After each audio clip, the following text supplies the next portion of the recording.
को आप तक खींच के लाया है। आपके बीच में ये नगरी एक उदाहरण बनेगा, सागर संभाग एक उदाहरण पेश होगा पूरे देश में, नहीं केवल एक मध्य प्रदेश में बल्कि पूरे देश में एक उदाहरण पेश किया जाएगा, जहां से कि परिवर्तन की धारा चलेगी और परिवर्तन सत्ता तक, केंद्र के सत्ता तक जाएगी। लोग कहते हैं कि मध्य प्रदेश में कुछ ऐसा है जो परिवर्तन को लाता है। 15 साल से परिवर्तन की कुछ धारा दिख रही है, जिसका परिणाम 10 साल पहले दिखा। वो परिवर्तन आपके अधिकार को छीन करके नहीं होनी चाहिए। आपका रिजर्वेशन जो छीना गया अभी पिछले 1 महीना पहले, वो अधिकार क्यों छीना गया? क्योंकि आपके लोग पार्लियामेंट में, आपके लोग लेजिस्लेटिव में, आपके लोग जुडिशरी में नहीं है। अगर आपके लोग होते तो क्या वो ऐसा करने देते? शायद नहीं। आपके लोग जिस दिन आपके हत्या करता हुआ देख रहे हैं, वो क्यों देख रहे हैं? क्योंकि वो आपके लोग चुने हुए हैं, आपके नाम से बस वहां रिप्रेजेंटेशन दे रहे हैं।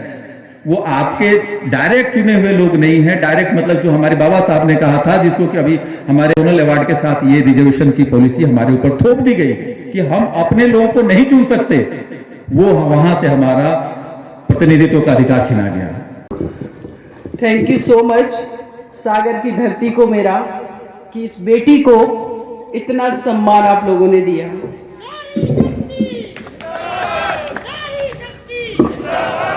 सबसे पहले मैं शुक्रिया अदा करना चाहती हूँ हमारे सामने विराजमान। विलाई बना दिया ना, क्योंकि हम लोग एक प्रोपेगेंडा के अंदर फंस गए कि भैया मैं कौन हूँ, मैं फलाना जाति का हूँ, तू कौन है, तू फलाना जाति का। इंटरकास्ट मैरिज हम लोग नहीं कर सकते, अपने समाज के अंदर रोटी बेटी का व्यवहार हम लोग नहीं बना सकते। चले हैं लड़ने उनसे जिनको हम रात दिन मजबूत करते हैं, मंचों पर मजबूत करते हैं, अपने घर में मजबूत करते हैं, जिनको हम हर जगह अपनी पढ़ाई के इंस्टीट्यूशन को मजबूत करते हैं। चले उनसे लड़ने।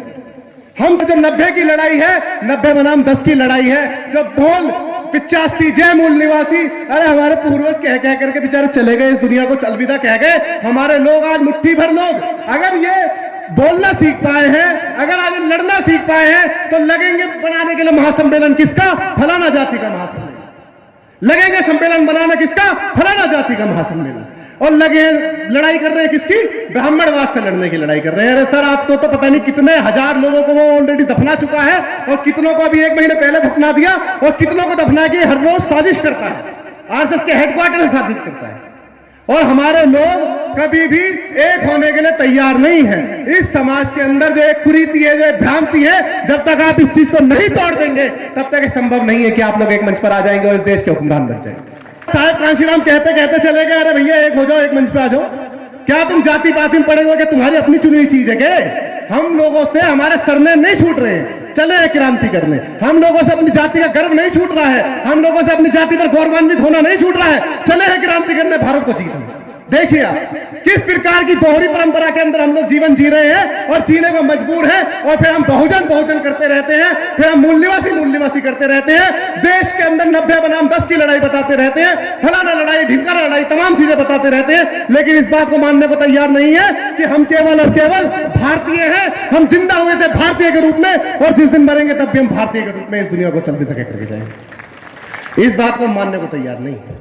अभी सुखलाल कुशवाहा जी की बात की, मैं उनको व्यक्तिगत रूप से नहीं जानती, मैं तो आईएएस की तैयारी कर रही थी और बहुत सारे सामाजिक कार्यक्रम में मैं निकलती भी नहीं थी उतनी, लेकिन एक चीज मैं बखूबी अच्छे से जानती हूं, मेरे पिताजी समाजवादी पार्टी उत्तर प्रदेश में पॉलिटिशियन थे, बहुत छोटे स्तर के मुखिया थे, प्रधान थे, और हमारे घर पर जो समाजवादी पार्टी के आज नेता हैं, 5th और 6th क्लास में थी, तब से सुनती थी। ये जो समाज है कुशवाहा, साख, सैनी, मौर्य, माली, इसकी एक खासियत है, ये समाज को देना चाहता है, अपना हक लेना नहीं जानता है। ये यूनाइट होकर के वोट करेगा, इसके पास जाएगा, उसके पास जाएगा, सबके पास जाएगा, सहयोग करेगा, अपनी जान दे देगा। आपको पता होगा, अगर बिहार से सर बैठे हुए हैं चंदू कुशवाहा, जेएनयू यूनिवर्सिटी में जो लड़का प्रेसिडेंट था, जो हमारा, उसका मर्डर हुआ सिवान की धरती पर। जगदेव प्रसाद जी का मर्डर हुआ बिहार में। उत्तर प्रदेश में, यहाँ पर मध्य प्रदेश में भी ऐसे लोग हुए हैं।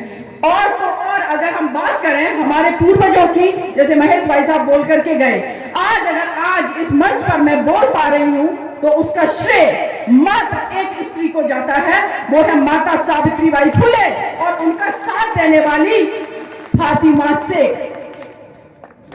ये जो मंच पर डायवर्सिटी है मुझे दिखनी चाहिए। अगर हम वाकई में देश की 90% आबादी की बात कर रहे हैं तो 90% आबादी में आपके हमारे घरों में बैठी हमारी जो इंटेलिजेंट बेटियां हैं उनको दोयम दर्जे पर मंच पर भी बैठाया जाता है। आपको ये पता होना चाहिए। आज जिस बेटी को पूरा देश सलाम कर रहा है,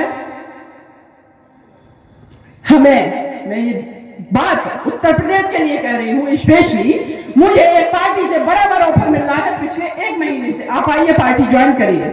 मैंने कही और अगर ये सच है तो इसको स्वीकार करना होगा। और देखिए 10% आबादी से लड़ना कौन सी बहुत बड़ी बात है। जब हमारे देश से, जिसको हम कहते हैं भारतवर्ष जब बना, ये सिकंदर को खदेड़ करके भगा दिया जो कि पूरे विश्व पर विजय प्राप्त कर रहा था, तो कौन सी ये बड़ी बात है। लेकिन समस्या ये है, उसके लिए ईमानदारी चाहिए। समस्या ये है, उस समस्या को खत्म करो, यूनिटी चाहिए। ये सारी चीजें, अगर ये चीजें नहीं होंगी तो नो डाउट कार्यक्रम होते रहेंगे, सारी चीजें होती रहेंगी। एक और मैं बात कहूंगी, हम लोग अभी सिर्फ रिजर्वेशन तक सीमित हैं। कभी आप लोगों ने सोचा, एक तो निजीकरण कर दिया गया, तो वैसे भी सरकारी नौकरियां नहीं है, रिजर्वेशन है सरकारी नौकरियों में। पीएससी जो है गवर्नमेंट सेक्टर, उनको हमारी सरकारें बेचे जा रही हैं। जब सरकारी नौकरियां नहीं है तो आप चिल्लाते रहिए रिजर्वेशन, आप कहां पर ले गए।